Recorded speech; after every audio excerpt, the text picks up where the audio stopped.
A'udzubillahi minasyaitonirrajim. Bismillahirrahmanirrahim. Alhamdulillahirabbil alamin wa bihi nasta'in ala umurid dunya waddin.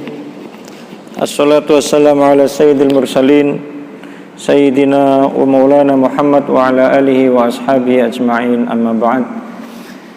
Ya, saya hormati dan saya muliakan seluruh keluarga besar kajian Ahad pagi di Masjid Al-Hidayah yang selalu dimuliakan oleh Allah. Syukur alhamdulillah di tengah kondisi pandemi saat ini kita masih diberi oleh Allah kesehatan, di tengah banyaknya saudara-saudara kita yang mungkin lebih dulu mendahului kita untuk menjemput ajalnya karena menjadi salah satu korban dari wabah penyakit saat ini. Mudah-mudahan kita tetap diberi oleh Allah kesehatan, kekuatan, sehingga kita tetap bisa menjalankan aktivitas kita sesuai dengan harapan kita, amin ya rabbal alamin. Bapak Ibu sekalian, pagi ini kita akan membahas tentang hadis runtuhnya supremasi manusia. Manusia diciptakan oleh Allah di muka bumi ini ditugaskan untuk menjadi khalifah. Khalifah itu tugasnya adalah mengatur. Tugasnya adalah mengatur. Inni ja'ilun fil ardi khalifah. Jadi mengatur bumi, bukan menciptakan kerusakan, tetapi justru mengatur, menciptakan kebaikan-kebaikan. Maka kemudian manusia dibekali oleh Allah akal sebagai salah satu modal senjata di dalam melakukan tugas yang mulia itu. Maka dari akal kemudian muncul diantaranya adalah nafsu dalam diri manusia. Nafsu itulah yang membantu akal untuk melakukan sesuatu. Jika kita ini hanya punya akal, tidak punya nafsu, itu tidak ada yang mendorong. Tidak ada yang mendorong. Yang mendorong kita untuk melakukan sesuatu itu nafsu kita, hasrat kita. Akal itu hanya alat untuk menunjukkan kepada kita mana yang baik, mana yang buruk. Tetapi yang mendorong kekuatan akal ya, untuk melakukan tugasnya tadi itu adalah nafsu. Maka nafsu itu sebetulnya ada positifnya, meskipun juga ada negatifnya. Positifnya adalah mendorong tadi itu untuk melakukan sesuatu, hasrat melakukan sesuatu. Itu nafsu. Di antara nilai positif lain daripada nafsu adalah bisa merasakan kenikmatan atas karunia Allah. Yang membuat kita menikmati sesuatu itu apa? Adanya nafsu. Tidak ada nafsu kita tidak bisa menikmati sesuatu. Saat kita ini mengkonsumsi makanan tertentu, minuman tertentu, yang membuat makanan dan minuman itu nikmat, itu karena ada nafsunya. Saat nafsu hilang, nikmat itu juga ikut menjadi hilang. Coba kita bayangkan saat kita mengkonsumsi sate daging kurban. Saat masih pagi, orang masih menyembelih, apalagi kita ikut menjadi panitia, itu dorongan untuk mengkonsumsi daging itu luar biasa. Nafsu kita untuk mengkonsumsi itu luar biasa. Sehingga saat kita mengkonsumsi dengan diiringi oleh nafsu tadi, rasa dagingnya menjadi nikmat luar biasa.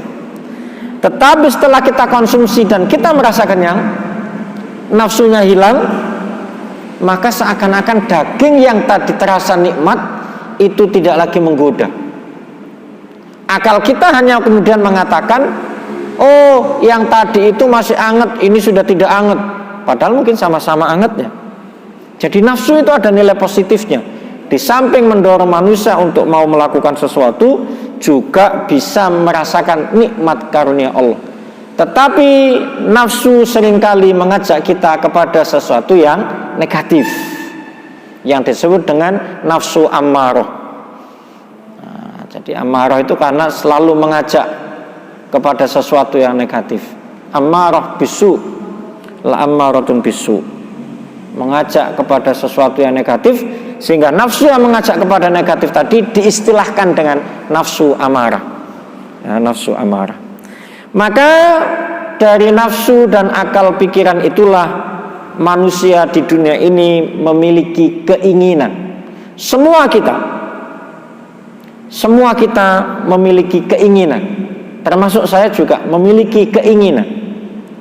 Dari keinginan itu kemudian didorong oleh nafsu tadi, dibantu oleh akal tadi, manusia kemudian melakukan usaha. Nah, usaha yang dipilih itu dipandu oleh akal. Oh, akal kita kemudian berpikir, kalau saya ingin buka usaha ekonomi yang menghasilkan saat pandemi ini, maka akal kita kemudian mengatakan buka saja vitamin, jualan vitamin, probiotik misalkan. Itu yang sangat dibutuhkan, itu akal kita. Tetapi dorongan tadi supaya akal berpikir untuk membuka sesuatu tadi apa? Nafsu tadi. Jadi ada keinginan, kemudian keinginan itu melahirkan namanya usaha. Nah, dari keinginan dan usaha itu kemudian manusia memiliki harapan. Aku wis duwe niat, duwe keinginan, saya wujudkan dalam bentuk usaha, maka kemudian kita punya harapan. Tetapi hasil akhir dari harapan yang dimunculkan oleh manusia tidak selalu berakhir dengan sesuatu yang membahagiakan. Kadang harapan kita ini tidak bisa tercapai. Ini yang sering dilupakan oleh manusia. Saat manusia tadi memiliki keinginan, saat manusia itu kemudian memutuskan usaha yang harus dilakukan, saat manusia itu memiliki harapan, kadang dia lupa bahwa harapan itu nanti tidak selalu berhasil. Dia lupa, pokoknya saya nanti akan sukses, begini, dengan planning yang matang. Seakan-akan manusia ini bisa memutuskan sesuatu sesuai dengan kehendaknya. Ini yang saya sebut tadi itu supremasi manusia itu. Karena punya akal tadi itu, kemudian manusia seakan-akan bisa menentukan sesuatu yang diinginkan. Tetapi fakta mengatakan hasil akhir dari usaha yang dilakukan oleh manusia tidak selalu sesuai dengan harapan. Sering kita lihat ada pasangan suami istri yang menikah sudah lama tetapi tidak memiliki keturunan. Ini kalau ada slide-nya saya punya gambarnya, bagaimana suami istri sudah lama menikah tidak punya anak, tapi harapannya sangat kepingin punya anak. Apa yang dilakukan?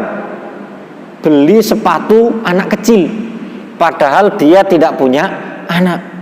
Sampai membeli sepatu untuk anak kecil, sementara dia ini tidak punya anak. Ini bagaimana manusia ini memiliki harapan yang sangat luar biasa. Usaha sudah dilakukan, keinginan juga punya, tetapi harapan yang terjadi tidak sesuai dengan yang diinginkan. Bagaimana banyak saudara-saudara kita saat ini yang buka usaha kemudian bangkrut, buka toko tutup, ditutup selama COVID. Beberapa mall dia buka di mall, kemudian mallnya tidak boleh beroperasi, dia harus tutup. Sehingga sekarang ini banyak kita temukan bagaimana saudara-saudara kita ini mengalami keguncangan dalam hidupnya, stres. Nah, dalam kajian sosiologi, sesungguhnya di sekitar kita itu ada 3 kelompok.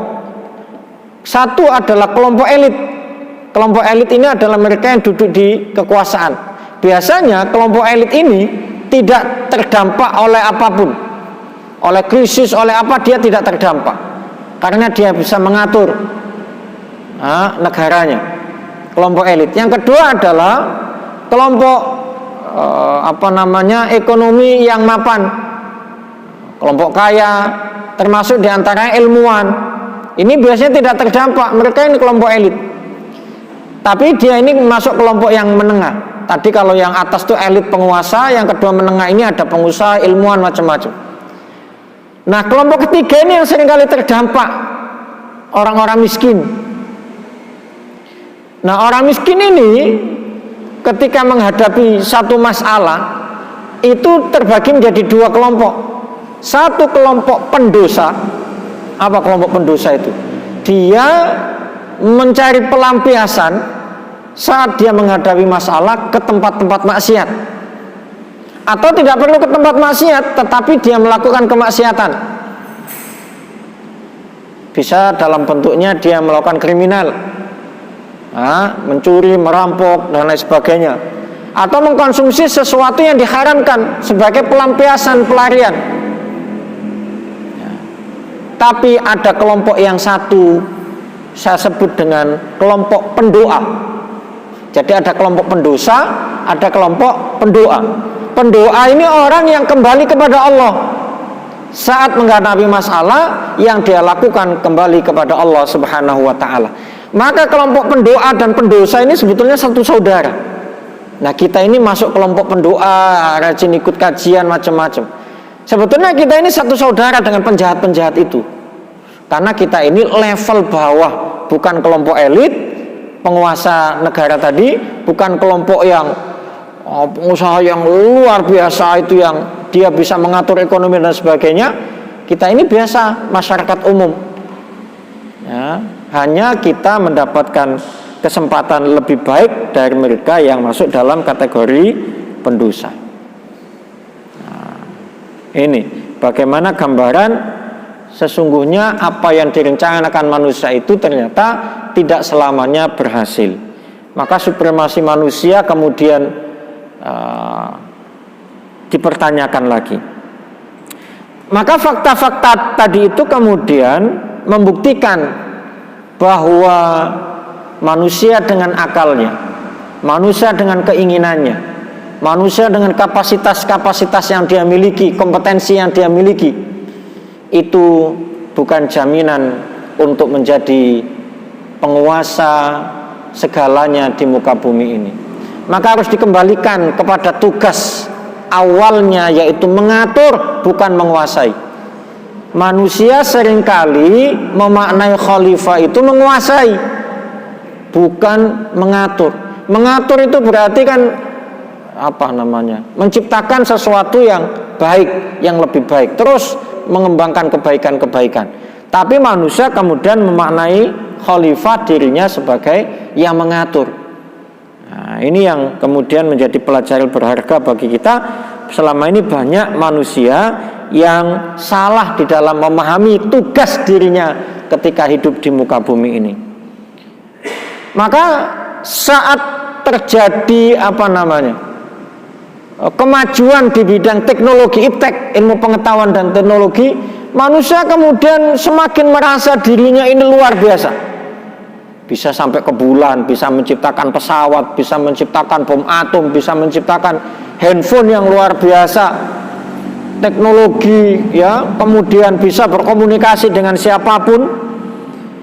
Era kemajuan teknologi itu membuat manusia lupa dengan Tuhan, lupa dengan Allah. Jadi orang yang sudah terjun sangat menekuni bidang-bidang itu, merasa dirinya memiliki kemampuan luar biasa, kadang itu kemudian membuat lupa dengan Allah. Lupa bahwa di sana ada Allah yang menolong dia, membantu dia untuk menciptakan sesuatu itu. Jadi seakan-akan dia yang menciptakan, manusia yang menciptakan. Jadi era teknologi itu saya sebut kemudian sebagai era di mana membuat manusia lupa sama Allah, lupa sama Tuhannya.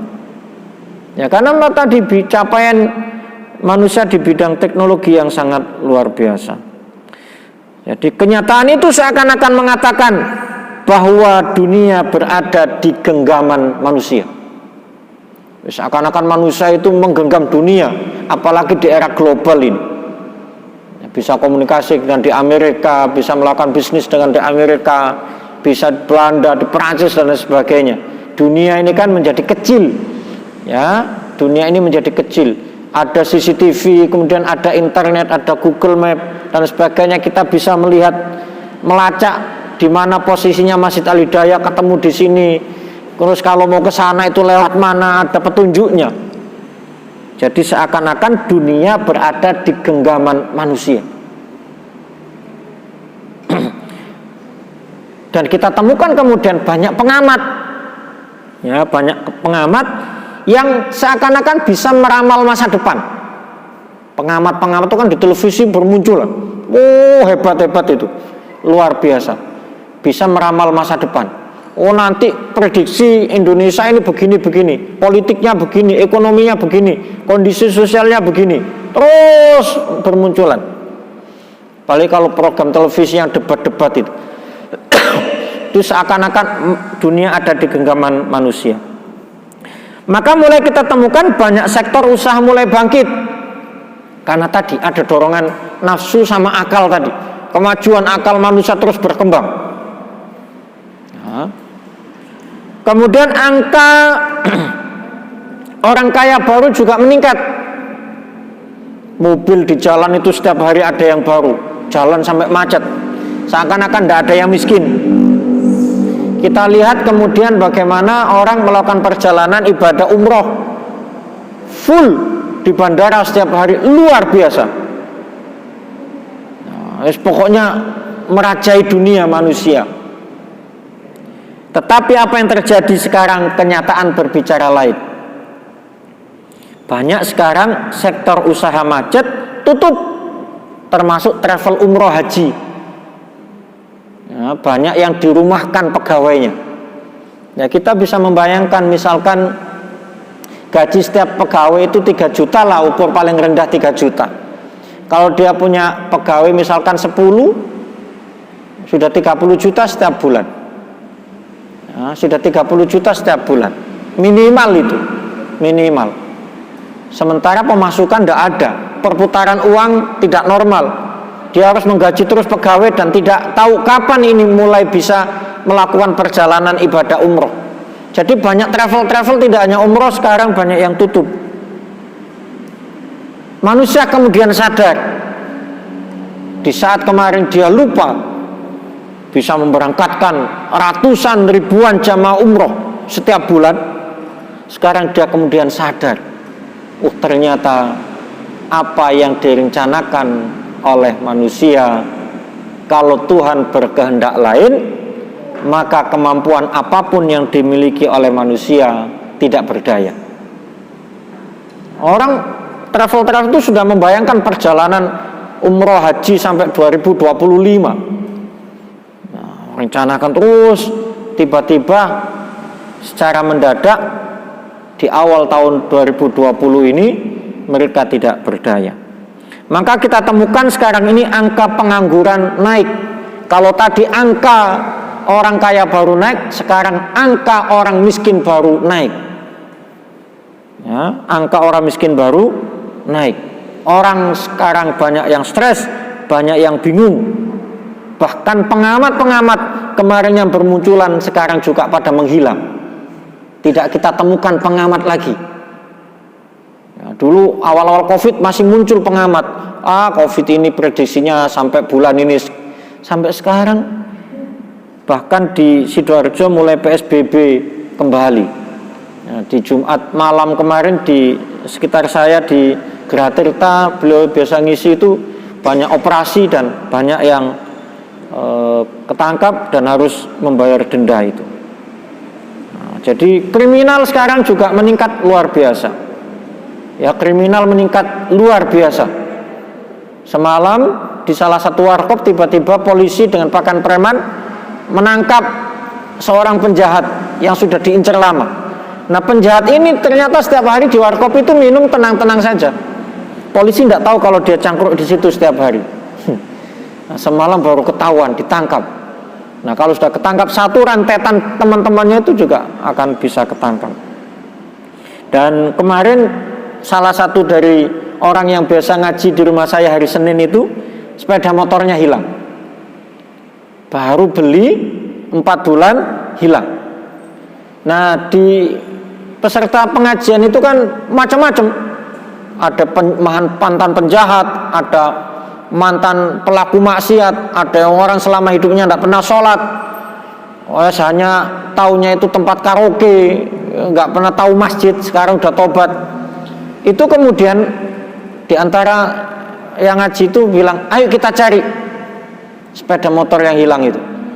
Dicari kemana? Di daerah Krian. Nah sampai di Krian, ya namanya anak-anak mantan-mantan penjahat-penjahat itu kan, dia pasti punya banyak kenalan. Wah, dia telepon salah satu kenalannya, sampean tahu enggak daerah sini kira-kira yang biasa mencuri motor itu siapa? Nah, dia kasih tahu, ada. Dicoba dihubungi, oke, barangkali motor sampean ada di sini. Kesepakatan handphone tidak boleh dibawa. Kemudian sudah lapor polisi belum? Nah kalau belum boleh, tapi kalau sudah lapor tidak bisa. Wah, datang situ ketemu. Duh, ini sepeda motor saya, plat nomornya masih asli, belum dirubah. Ketemu. Wah, katanya di sana luar biasa banyaknya. Tapi dia tidak bisa laporan apapun karena dia nggak boleh bawa alat komunikasi. Jadi kejahatan sekarang meningkat. Kenapa tadi? Ya karena memang kondisi saat ini ya tidak menentu itu. Ya.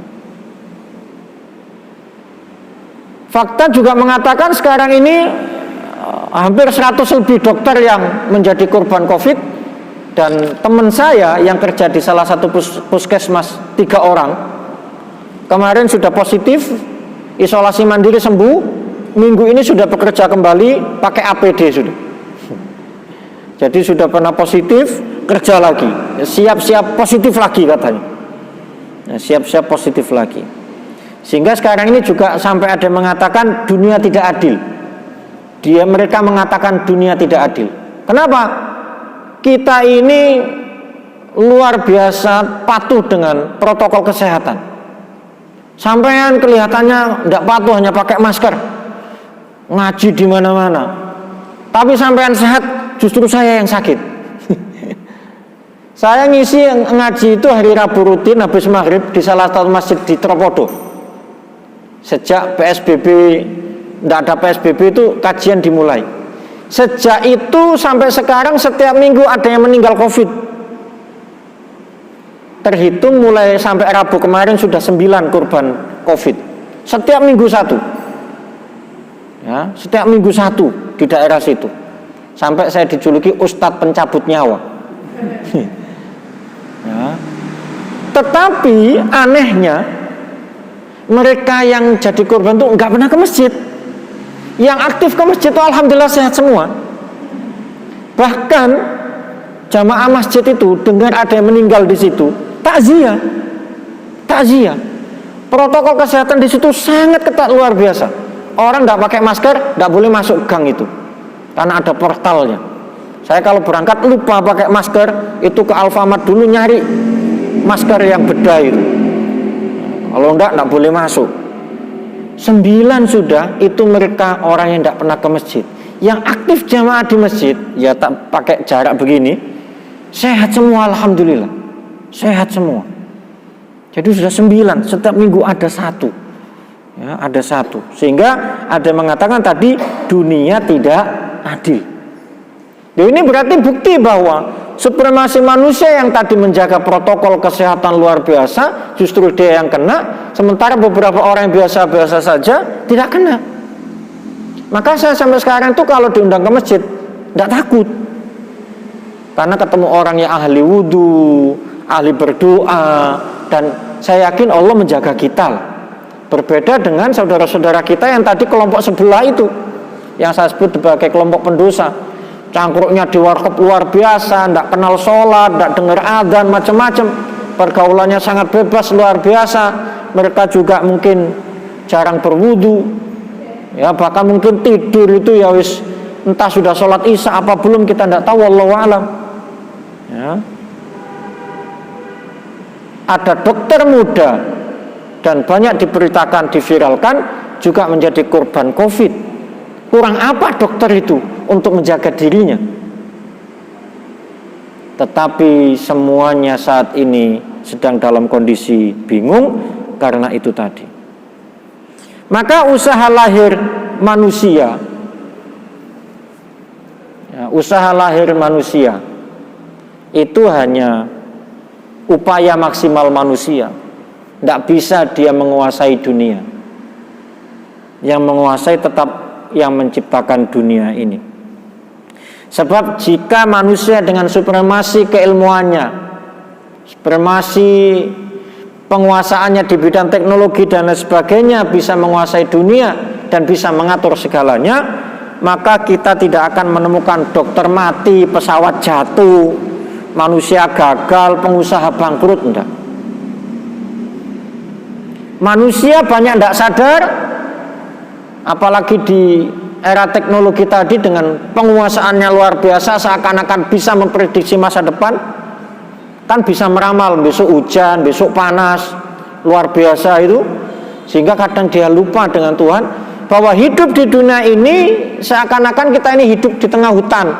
Kita tidak tahu ketika jalan di hutan ini, di depan nanti ada singa, apa ada ular, kita nggak tahu. Sama dengan kita hidup di dunia ini, tidak tahu apa yang akan terjadi dengan diri kita di hari esok. Besok ekonomi kita bangkrut atau enggak, kita nggak tahu. Hanya bisa memprediksi. Tapi kadang kemampuan manusia di dalam memprediksi itu kemudian dia merasa super, lupa. Tapi fakta-fakta tadi mengatakan bahwa supremasi manusia saat ini sudah runtuh. Supremasi manusia ini satu. Maka ada hadis yang mengatakan begini: Sallallahu ta'ala min fadli fa innahu ta'ala yuhibbu ayyus'al. Dalam hidup ini kita harus selalu nempel kepada Allah, mengakui kekuasaannya Allah. Selalu itu berarti kita minta. Saat kita minta, itu berarti memahami bahwa diri kita ini tidak berdaya. Ya, orang saat minta itu sudah pasti dia tidak berdaya. Kalau dia berdaya, dia akan meminta. Tapi Allah memerintahkan kita untuk selalu mintalah. Berarti Allah itu menunjukkan kepada kita, kamu itu tidak berdaya manusia. Kamu itu tidak berdaya. Wis ojo sombong lah, wis ojo sombong. Enggak punya daya apapun, kamu tidak berdaya. Maka kamu ini sebetulnya adalah hambaku yang peminta-minta, maka mintalah. Mintalah keutamaannya Allah, kelebihannya Allah, kekuasaannya Allah. Karena sesungguhnya Allah itu adalah zat yang suka diminta. Jadi Allah itu suka diminta. Kenapa? Dengan Allah itu diminta oleh manusia, maka saat itu manusia mengakui kehebatannya Allah. Maka saat kita berdoa, itu adalah saat yang paling dicintai oleh Allah, disenangi oleh Allah. Karena saat itu kita mengakui kekuasaannya Allah, mengakui kelemahan kita sebagai manusia. Maka manusia yang sombong adalah manusia yang tidak pernah berdoa, seakan-akan dia tidak memiliki kelemahan. Oh, saya ini kan banyak maksiat, malu saya berdoa. Oh, tidak ada, Tuhan berpikir semacam itu. Siapapun, ya, silahkan berdoa untuk mengakui kelemahan diri kita sebagai manusia, untuk menghapus perasaan kita yang super, menghapus perasaan kita yang super. Ini yang disebut dengan runtuhnya supremasi manusia. Tuhan memerintahkan kita, Allah memerintahkan kita untuk meminta kepadanya dalam rangka mengakui kehebatannya Allah dan mengakui kerendahan diri kita, kelemahan diri kita. Sallallahu min fadli. Maka berdoa itu sampai ada yang mengatakan wajib. Orang tidak pernah berdoa dosa. Kenapa dosa? Dia tidak pernah mengakui kehebatannya Allah, tidak pernah mengakui kelemahan dirinya. Maka dalam surat Al-Fatihah disebutkan iyyaka na'budu wa iyyaka nasta'in. Paket itu, paket. Jangan hanya ibadah, doa. Jangan hanya doa, tapi juga ibadah. Maka dalam hadis yang lain, Rasulullah bersabda, kullu amrin dibalin la yubda'u bi bismillahi fa huwa aqta. Setiap perkara, masalah, jika tidak diawali dengan membaca bismillah, maka ada sesuatu yang hilang. Ada sesuatu yang hilang. Apa sesuatu yang hilang? Di antaranya ridhonya Allah, di antaranya keberkahannya Allah, di antaranya pertolongannya Allah. Hilang. Segala perkara yang tidak diawali dengan bismillah, itu berarti perkara itu dilakukan dengan usaha semata manusia. Manusia pelakunya tidak mengakui kehebatannya Allah. Jadi saat kita lupa membaca bismillah, itu kita lupa sama Allah.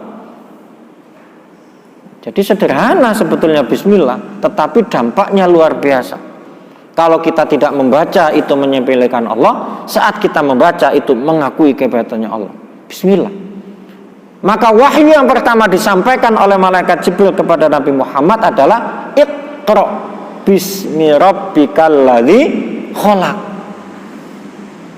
Perintah pertama itu.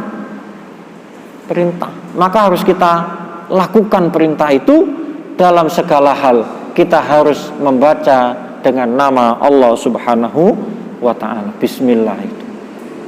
Jadi orang yang membaca bismillah itu berarti dia menghapus supremasi manusia. Orang yang tidak membaca bismillah, dia masih menempatkan supremasi manusia di atas segalanya. Jadi orang membaca bismillah itu berarti dia sudah menghapus supremasi manusia di hadapan Allah. Saat dia lupa, apalagi tidak membaca bismillah, dia masih memasang supremasi manusia itu. Nah, ini hati-hati, sederhana tapi harus diperhatikan dengan baik-baik. Nah, lalu apa sih sesungguhnya sampai disampaikan oleh Nabi dalam hadisnya, kullu amrin dzibalin la yubda'u bi bismillah fa huwa aqta. Kok bismillah itu disebut di dalam hadisnya? Kita temukan bahwa makna bismillah itu adalah memohon pertolongannya Allah, mengakui kekuatannya Allah, mengakui kekuasaannya Allah, memohon ridhonya Allah. Banyak sebetulnya makna bismillah itu. Maka Nabi Muhammad SAW yang dijuluki ummi, artinya orang yang tidak pernah memiliki kesempatan untuk belajar baca tulis, tapi karena dengan baca bismillah beliau mampu menerima wahyu yang sangat luar biasa. Ya. Dengan bismillah beliau bisa menerima wahyu yang sangat luar biasa. Bahkan para nabi yang sempat diuji oleh Allah, saat itu apa yang mereka lakukan? Tidak ada usaha manusia. Ya, tidak ada usaha manusia. Yang ada adalah doa kepada Allah Subhanahu wa ta'ala. Tidak ada lagi usaha yang bisa dilakukan. Saat sudah buntu, yang dilakukan adalah menyebut kebesaran nama Allah Subhanahu wa ta'ala. Jadi saat membaca bismillah, sebetulnya kita ini memohon kepada Allah untuk mendapatkan imun tambahan. Maka saat orang mengkonsumsi minuman, mengkonsumsi makanan, dia baca bismillah sebelum mengkonsumsi makanan atau minuman, maka makanan atau minuman itu karena mendapatkan ridho dari Allah, mendapatkan kekuatan, bantuan kekuatan dari Allah, maka makanan dan minuman ini menjadi imun bagi kita, tambahan imun bagi kita, vitamin bagi kita. Maka sebetulnya kita ini harus introspeksi diri. Jika kemudian kita ini menderita penyakit tertentu karena mengkonsumsi makanan atau mengkonsumsi minuman, barangkali dulu itu lupa baca bismillah. Sebab kita temukan ada dua orang mengkonsumsi barang yang sama, satu sehat, satu sakit. Orang ini minum ini tidak apa-apa, makan ini tidak apa-apa. sementara satunya makan ini sakit, minum ini sakit. Ya mungkin dulu pernah makan atau minum itu tidak membaca bismillah, sehingga makanan dan minuman itu justru menjadi bencana bagi dirinya. Tapi saat dia membaca bismillah, justru menjadi imun, menjadi vitamin, menjadi sesuatu yang bisa membantu kesehatannya. Jadi kekuatannya adalah bismillah itu. Nah, maka tadi saya kembalikan kepada awal-awal tadi. Saat dunia kedokteran itu mencapai titik yang sangat luar biasa. Sekarang ini kan spesialis. Dulu kan dokter umum saja. Kita sakit apapun datang ke dokter yang sama. Jadi dokter dulu buka praktek, dokter umum, kita tanya sampean sakit apa, macam-macam penyakitnya. Ke dokter yang sama. Sekarang enggak. Sampean sakit apa, itu dokternya ada sendiri. Sampean sakit apa, itu dokternya ada sendiri. Sampean sakit apa, itu dokternya ada sendiri. Itu saking hebatnya kemajuan dunia kedokteran, sehingga satu orang spesialis dalam hal tertentu lebih mendalam daripada yang dulu. Nah, itulah kemudian kadang membuat kita ini lupa bahwa di sana itu ada Allah, ada Tuhan. Seakan-akan kalau saya ke dokter itu nanti sembuh. Dan kadang juga dokter, mohon maaf, juga terlalu percaya diri dengan ilmunya yang luar biasa, bisa menyembuhkan manusia. Supremasinya tadi itu. Akhirnya lupa dengan bismillah, menyebut Allah. Saat mengobati lupa menyebut Allah, kita saat berobat juga lupa menyebut Allah. Saat mengkonsumsi obat lupa menyebut Allah. Kita terlalu yakin ini obatnya hebat, mahal harganya, dari dokter yang hebat, pasti saya sembuh. Ya, pasti saya sembuh. Umpaman saya itu saat sakit ke dokter yang hebat, harganya mahal, ya, obatnya itu dikasih yang nomor 1, ya, habis maghrib pulang jam 10 malam, habis mengkonsumsi obat setengah 12 mati. Ya. Akhirnya satu keluarga itu sampai sekarang nggak mau ke dokter itu, padahal sebelumnya itu dokter yang dipuji-puji. Saking hebatnya dokter itu, karena banyak pasien kalau ke situ sembuh. Mahal harganya, obatnya juga mahal, itu resepnya luar biasa.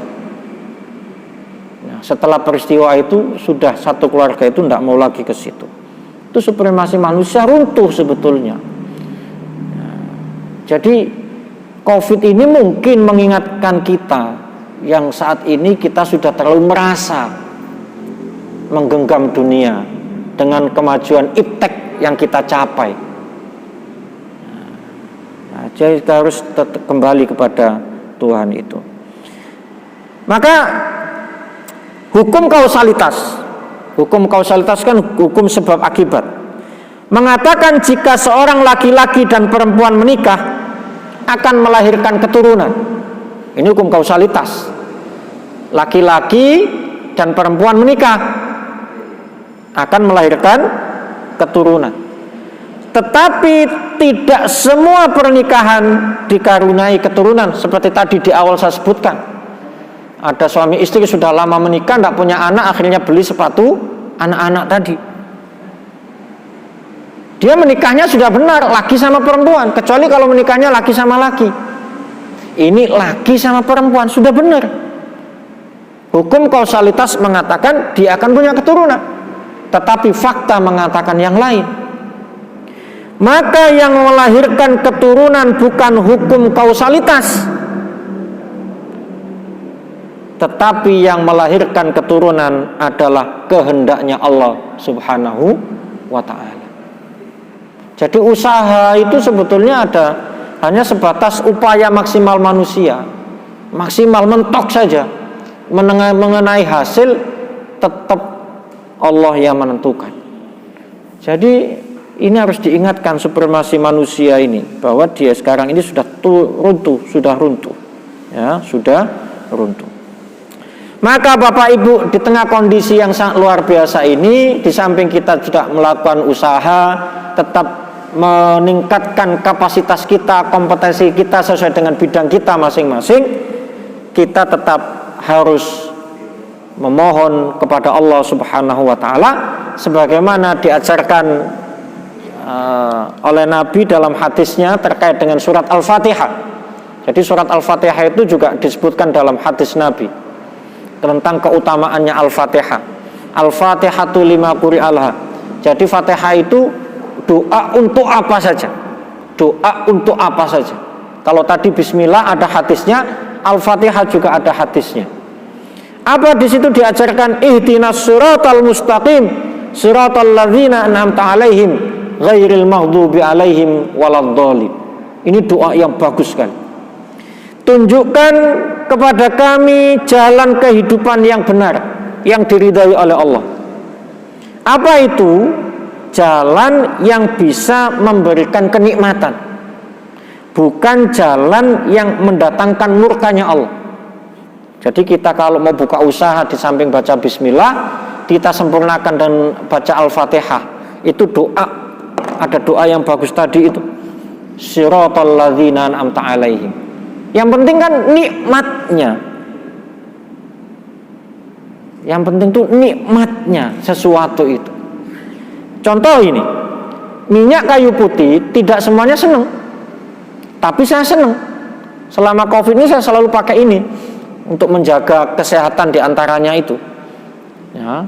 Kenapa? Bagi saya ini nikmat. Tapi bagi orang lain belum tentu nikmat. Maka kenikmatan itu bukan di barangnya ini, tetapi dirasa selera kita yang tadi saya sebut ada nafsu itu tadi. Nafsu saya itu mendorong untuk ini, akal saya juga mendorong untuk ini. Apa? Karena ya akal saya pernah menerima satu pengetahuan bahwa ini membantu untuk pencegahan. Nah, nafsu saya mengatakan juga ini enak, saya baunya, aromanya senang, cocok. Maka nikmatnya itu bukan di barangnya sebetulnya, tetapi dirasa yang kita rasakan. Jadi nikmat itu terkait rasa, bukan benda.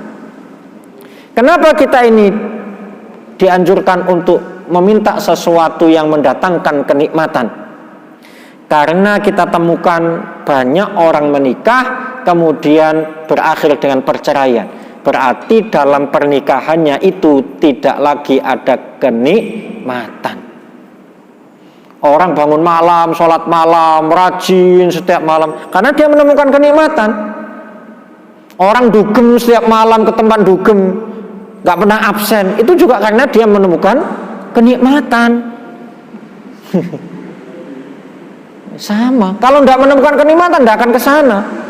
Kalau tidak menemukan kenikmatan, tidak akan sholat malam.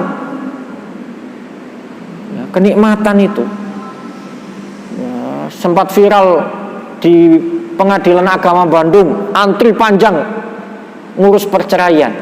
Wah, itu berarti orang yang tidak menemukan kenikmatan. Berapa banyak artis itu yang pernikahannya hanya sebentar, padahal biaya pernikahannya luar biasa mahalnya. Sama-sama artisnya, tapi tidak berlangsung lama, kemudian berakhir dengan perceraian. Kurang apa? Yang laki ganteng, yang perempuan cantik, yang laki jadi artis duitnya banyak, yang perempuan juga duitnya banyak. Tapi karena tidak ada kenikmatan, berakhir dengan perceraian. Maka yang kita minta adalah kenikmatan. Siratal ladzina an'amta 'alaihim, jalan yang engkau berikan kepada mereka kenikmatan. Kenikmatan itu berarti kita mendapatkan ridho dari Allah Subhanahu wa ta'ala. Jadi sudah ada hilangnya nikmat pernikahan. Kita temukan lagi berita bahwa ada 5 sosok yang bergelimang harta tetapi justru merasa menderita. Ternyata harta itu tidak selalu membuat seseorang nikmat. Oh, berarti hartanya tadi tidak harta yang diiringi dengan bismillah tadi, tidak memberikan kenikmatan hartanya. Berkelimang harta tapi hidupnya menderita. Itu kan aneh itu. Ya, aneh sekali. Nah, maka doa yang utama tadi, kalau saya doa pakai bahasa Indonesia itu, ya Allah beri kami nikmat hidup sebagaimana engkau berikan kepada kekasihmu Muhammad sallallahu alaihi wasallam. Itu kan Nabi Muhammad kan diberi banyak kenikmatan itu. Banyak kenikmatan. Luar biasa kenikmatan dirasakan oleh Nabi Muhammad. Nah, kita minta ya Allah berikan kepada kami kenikmatan sebagaimana yang pernah engkau berikan kepada kekasihmu yaitu Muhammad sallallahu alaihi wasallam. Nabi Muhammad pernah dapat wahyu. Wah, bisa jadi kita juga dikasih, tapi bentuknya bukan wahyu karena kita bukan nabi, dikasih karomah. Nabi juga pernah dikasih kekayaan. Dan kekayaan itu kan membuat beliau tidak menderita seperti yang lain tadi. Nabi juga pernah mendapatkan istri-istri yang luar biasa. Pokoknya hanya menyebut kenikmatan yang pernah diberikan kepada Nabi, sehingga apa yang pernah diberikan kepada Nabi diharapkan juga diberikan kepada kita. Nah ini, jadi mari kita turunkan supremasi kita sebagai manusia, keangkuhan kita di tengah kemajuan iptek ini. Mari kita tetap memajukan iptek, tetapi jangan sampai kemudian iptek itu melupakan posisi kita sebagai hambanya Allah. Khalifah itu bukan menguasai tetapi mengatur. Mengatur untuk kehidupan ini menjadi lebih baik. Sementara banyak orang memposisikan dirinya menguasai. Karena menguasai apa yang terjadi? Merusak. Sehingga dulu kita dengar innal muluka idza dakhalu qaryatan afsaduha, ayatnya kan begitu. Raja-raja itu kalau masuk satu kampung pasti merusak. Kenapa? Dia menguasai. Menguasai. Pejabat-pejabat kita itu yang merusak-merusak itu kan karena itu tadi, memposisikan dirinya menguasai bukan mengatur. Menguasai. Sementara tugas kita ini khalifah adalah mengatur bukan menguasai. Supremasi kita ini harus kita ubah bentuknya, wujudnya. Jadi kita ini sedang diingatkan oleh Allah Subhanahu wa ta'ala. Nah, maka kalau minta kepada Allah itu harus jelas. Ngemisnya kepada Allah itu harus jelas. Ada kasus begini di salah satu masjid itu. Waktu itu dia minta tolong saya dikasih doa sekiranya saya ini dapat pekerjaan. Jadi lama tidak punya pekerjaan, nganggur. Akhirnya dia minta supaya dikasih pekerjaan. Ya sudah, kita bilang sampai minta aja, ya Allah berikan kami pekerjaan. Kemudian bacakan Al-Fatihah. Kemarin ketemu hari Sabtu kajian pagi, alhamdulillah Ustaz, saya ini dapat pekerjaan sudah. Tapi pekerjaan tok nggak ada duitnya. Saya kemudian, oh berarti kalau kita ini minta pekerjaan dikasih oleh pekerjaan, nggak dikasih duit. Berarti yang benar itu minta duit, meskipun tidak perlu bekerja. Yang penting kan duitnya ya, bukan bekerjanya. Saya ini pekerjaan banyak sekali, luar biasa. Wes tidak pernah nganggur, tapi nggak ono duitnya. Nggak ono duitnya. Jadi benar ya, dia harus kita sebutkan secara rinci. Tapi tadi jangan lupa yang bisa memberikan kepada kita kenikmatan. Nah aneh lagi ini. Jadi yang apa itu di tempat yang tadi Rabu saya ngaji itu ada tukang. Jadi saat COVID itu dia berhenti. Ya karena COVID ya, orang bangun juga takut tukangnya bawa virus. Ya, tukang tuh tidak ada yang takut karena dia kan kepanasan. Oh saya ini kepanasan, mati ya benong tukang. Tapi yang bangun rumah itu takut gitu. Yang punya rumah itu. Akhirnya tolong po saya ini didoakan dan dikasih amalan ya, sekiranya saya baca itu saya bisa kerja lagi jadi tukang.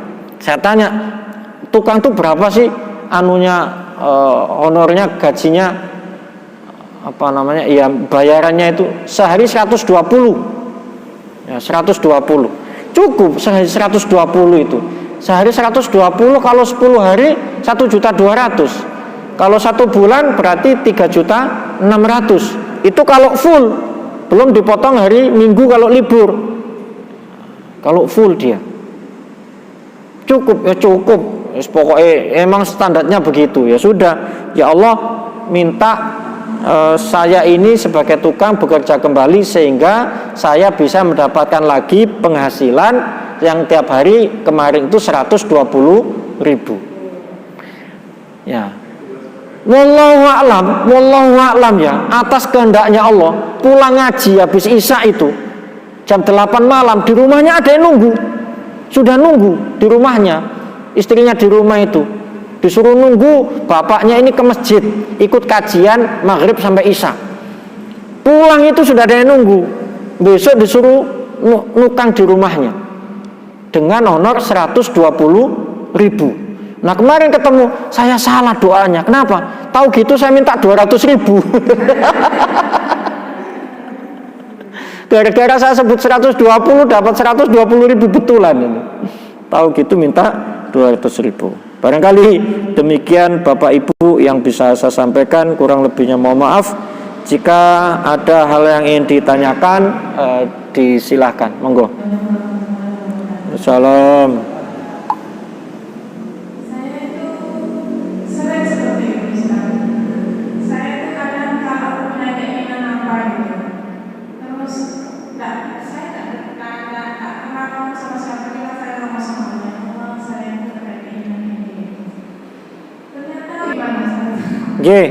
Jadi kadang keretek hati itu termasuk doa. Ada tangga saya yang enggak saya munculkan lainnya. Jadi ada yang ngaji tempat saya yang Senin itu, yang saya sebutkan tadi, dia pokoknya ke klub-klub malam tuh, tempat karaoke, main perempuan. Dia punya istri, tapi sekarang sudah tobat itu. Kemarin dia punya keretek begini, niat cari pekerjaan, mudah-mudahan dengan pekerjaan itu saya dapat uang, dapat rezeki cukup untuk beli rokok sama kopi. Ya, cukup untuk beli rokok sama kopi. Benar, dapat uang hanya cukup untuk beli rokok sama kopi. Ya, nggak tahu berapa kemarin ke rumah. Dah yo aku ini dungo keretek di hati. Benar-benar terjadi, doa saya dikabulkan. Cuma saya doanya terlalu sederhana, cukup buat rokok sama kopi, akhirnya dapatnya cuma itu. Jadi sering begitu. Maka kalau doa itu sekalian, kan tadi disebutkan di hadis Allah itu senang kalau diminta. Senang Allah itu kalau diminta. Maka jangan ragu untuk meminta. Itu menunjukkan bahwa kita ini bukan manusia yang super. Kita mengakui kehebatannya Allah. Maka orang berdoa itu menunjukkan imannya sedang sempurna. Orang yang tidak pernah berdoa itu ya imannya dipertanyakan. Jadi jangan malu berdoa, jangan takut berdoa. Jadi memang sering begitu itu. Jadi kretek itu yes. Maka hati-hati dengan kretek dalam hati itu. Kadang saya pernah batin gini kok, jangan-jangan nanti kendaraan saya macet di tol. Macet betulan. Macet betulan, diderek itu akhirnya mobil saya. Selangnya radiator di bawah itu ternyata ada yang sobek sedikit. Ya, sobek sedikit. Padahal sebelum berangkat kita cek wes normal. Tapi itu tadi, jangan-jangan nanti di tol itu kendaraan saya bermasalah. Bermasalah betulan, diderek kena 1.800.000. Jadi hati-hati itu kretek itu. Kretek itu doa. Jadi tidak jenengan saja yang mengalami, banyak ternyata yang mengalami serupa. Ada lagi? Kalau tidak ada, kurang lebihnya mohon maaf. Kita serahkan kembali kepada beliau-beliaunya. Assalamualaikum warahmatullahi wabarakatuh.